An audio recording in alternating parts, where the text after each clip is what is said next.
کیا پی ٹی آئی 9 مئی کے 19 مجرمان کی سزائیں معاف کرنے سے خوش نہیں ہے؟ Chairman P T I barrister Gohar نے ملٹری کورٹ سے سزا یافتہ سانحہ 9 مئی کے 19 مجرمان کی سزائیں معاف کرنے پر رد عمل میں کہا کہ 19 لوگوں کے لیے معافی کا اعلان کوئی بڑی پیش رفت نہیں۔ اسلام آباد میں میڈیا سے گفتگو کرتے ہوئے بیرسٹر گوہر کا کہنا تھا کہ بنیادی طور پر 67 لوگ تھے، 19 کو معافی ملی، 48 نے اپنی اپیلیں فائل کی۔ پاکستان تحریک انصاف ملٹری کورٹس میں سویلینز کے ٹرائل کے خلاف ہے۔ بیرسٹر گوہر کا مزید کہنا تھا کہ سویلینز کا ٹرائل ملٹری کورٹس میں نہیں ہو سکتا، سپریم کورٹ اس حوالے سے طے کر چکی ہے۔ انہوں نے مزید کہا کہ سب جماعتیں مل کر عوام اور ملک کے وسیع تر مفاد میں بیٹھے، ملک کی بہتری کے لیے مذاکرات کامیاب ہونے چاہیے۔ سانحہ 9 مئی 2023 کے 19 مجرمان کی سزاؤں میں معافی کا اعلان کر دیا گیا تھا۔ پاک فوج کے شعبہ تعلق عامہ ISPR کے مطابق سانحہ 9 مئی کی سزاؤں پر عمل درآمد کے دوران مجرمان نے رحم اور معافی کی پٹیشن دائر کی تھی۔ مجموعی طور پر 67 مجرمان نے رحم کی پٹیشن دائر کی۔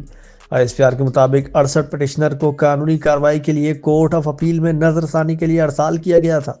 19 مجرمان کی پٹیشن کو خالصتاً انسانی بنیادوں پر قانون کے مطابق منظور کر کے رہائی دے دی گئی۔ کیا پی ٹی آئی 9 مئی کے 19 مجرمان کی سزائیں معاف کرنے سے خوش نہیں ہے؟ Chairman P T I barrister Gohar نے ملٹری کورٹ سے سزا یافتہ سانحہ 9 مئی کے 19 مجرمان کی سزائیں معاف کرنے پر رد عمل میں کہا کہ 19 لوگوں کے لیے معافی کا اعلان کوئی بڑی پیش رفت نہیں۔ اسلام آباد میں میڈیا سے گفتگو کرتے ہوئے بیرسٹر گوہر کا کہنا تھا کہ بنیادی طور پر 67 لوگ تھے، 19 کو معافی ملی، 48 نے اپنی اپیلیں فائل کی۔ پاکستان تحریک انصاف ملٹری کورٹس میں سویلینز کے ٹرائل کے خلاف ہے۔ بیرسٹر گوہر کا مزید کہنا تھا کہ سویلینز کا ٹرائل ملٹری کورٹس میں نہیں ہو سکتا، سپریم کورٹ اس حوالے سے طے کر چکی ہے۔ انہوں نے مزید کہا کہ سب جماعتیں مل کر عوام اور ملک کے وسیع تر مفاد میں بیٹھے، ملک کی بہتری کے لیے مذاکرات کامیاب ہونے چاہیے۔ سانحہ 9 مئی 2023 کے 19 مجرمان کی سزاؤں میں معافی کا اعلان کر دیا گیا تھا۔ پاک فوج کے شعبہ تعلق عامہ ISPR کے مطابق سانحہ 9 مئی کی سزاؤں پر عمل درآمد کے دوران مجرمان نے رحم اور معافی کی پٹیشن دائر کی تھی۔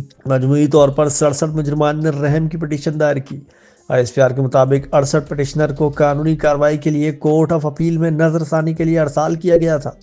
19 مجرمان کی پٹیشن کو خالصتاً انسانی بنیادوں پر قانون کے مطابق منظور کر کے رہائی دے دی گئی۔